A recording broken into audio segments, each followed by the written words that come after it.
So I've had the great privilege of being able to work with a director and then the inclusive education facilitators Right. across the schools. And so they come together about 3 times in the year with a couple of online times in between.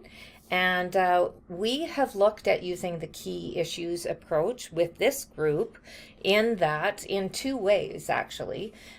When we come together as a team, then we use the key issue to be able to identify in your role as an inclusive education facilitator or learning support teacher, in that role, what is a key issue that you are experiencing as you are functioning in that role in that school? So give us an example of what might have been a key issue that you've seen surfaced in that meeting.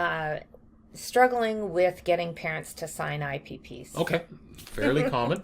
So we identify that as an issue, and then we open it up to be able to create that brainstorm, find out if there's any other IEFs who are also Right, so trying to challenged. attach, so it's not all about everyone That one telling person. me No. what to do, and now I'm hesitant to bring forward key issues any further because I'm getting overwhelmed, when we can have 6 other people say, me too.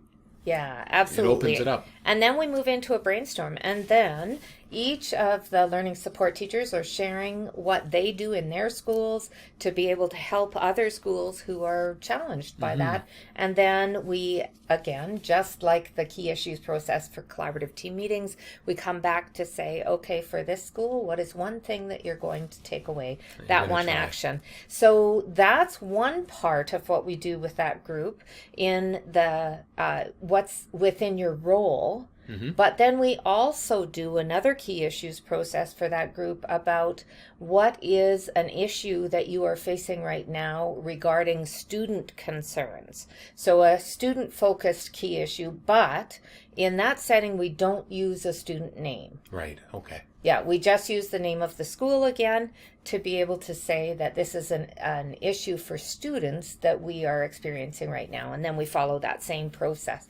So for their role and for a student concern across the school. You know, another way that we've seen this key issues process work is when a group of teachers are developing an IPP for students. And identifying the key issue that student is facing. And then, okay, as a team, let's just explore all of the ideas that we could possibly put in place for that student. And then coming back to say, okay, what are the strategies that we think are going to be most appropriate at this time for that student? So even use it in developing an IPP. Absolutely.